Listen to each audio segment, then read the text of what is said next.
Një festë ngjyrash dhe tinguish ka pushtuar Tiranën këtë të shtunë. Dita e verës, festë me origjinë pagane që i kushtohet ringjalljes së natyrës pas dimrit, ka mbushur rrugët dhe sheshet e kryeqytetit me qindra të rinj dhe të moshuar që janë bashkuar për të festuar për një jetë me ngjyra dhe me shpresë.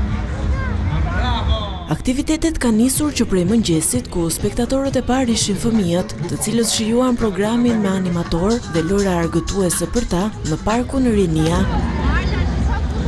Ballokumja jo vetëm si ëmbëlsirë, por edhe si një instalacion artistik i vendosur në bulevard, tërhoqi njerëzit për të shkrepur fotografinë në kujtim të ditës së verës, ndërsa në panairin Lule të bukura ka Tirana shpalosen instalacione artistike të krijuara me lule natyrale.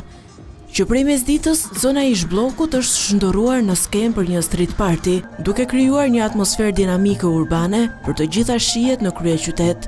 Tingujt e muzikës do të vijojnë deri në mesnatë.